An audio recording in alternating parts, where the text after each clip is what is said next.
Hi there, so this is going to be a short video about Swiss silver coins and a bit about the Swiss economy as a whole. In the last few years, there have been two events that I think are worth noting. Firstly, on November 30th, 2014, the Swiss voted on whether to expand the central bank's gold reserves to 20% from the current 7%. Swiss voters rejected the initiative by 78%. The second event that I think worth noticing was the abolishment of the Swiss euro peg on the 15th of January 2015. The Swiss National Bank did so to maintain the franc stability, as the outlook in the eurozone showed signs of weakness. So, going back to the gold initiative, the Swiss National Bank has actually published a paper where it basically outlines the most important reasons why it was opposed to the referendum. So the first one it says is price stability and the stability of the franc are not related to the share of gold in the Swiss National Bank balance sheet, but rather to the Swiss National Bank's monetary policy, which makes sense. The fluctuating price of gold doesn't necessarily guarantee the stability of the Swiss franc.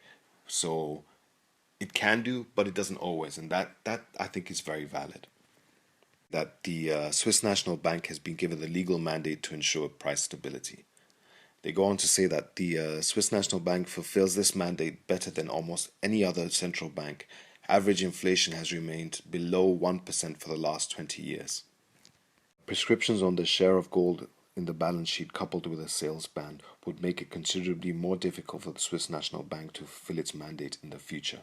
They go on to say that the markets would be aware of this impediment, which would undermine the credibility of the Swiss National Bank's monetary policy. Fair? Okay, and the next one, oh, the Federal Reserve loves this one. So, stability orientated economic policy requires a balance sheet that can be expanded in crisis and reduced again afterwards. The prescription regarding the gold share and the ban on its selling can lead to a situation where assets of the Swiss National Bank eventually consist of little more than gold, and the Swiss National Bank is unable to carry out the necessary balance sheet reduction. Okay, then not only would a high gold share be a problem for monetary policy, but because neither interest nor dividends are paid on gold, it is unlikely that any profits would be generated or distributed to the cantons and confederation. Okay, then they go on to say that it is absurd to demand a higher share of gold in the balance sheet that simply cannot be used in an emergency. The Swiss National Bank's gold would thereby lose its significance as a currency reserve. So if they have to hold that 20%, then even in a crisis, they still have to hold the 20%. So they just have no leeway. They just can't do much with it. So, yeah, that makes sense as well. They go on to say that Switzerland still has the highest gold ratios per capita. The Swiss National Bank has no intention to sell gold. Lastly, they say that storing gold at different locations serves to diversify risk. Okay, fair comment. The largest part of the gold, 70%, is stored in Switzerland. Okay. And then lastly, the security of the gold stored abroad is ensured. The Swiss National Bank does not hold any gold in the United States, as it is sometimes assumed. So I agree with most of what the National Bank's saying.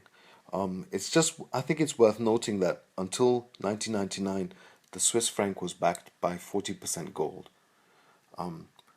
But I think it's really sneaky as well because obviously they're not saying that they don't want to hold gold or more gold, but they want that flexibility. So if they need to hold 60% or 10% to ensure price stability and the stability of the Swiss franc, then that's what they'll do, and that's their priority.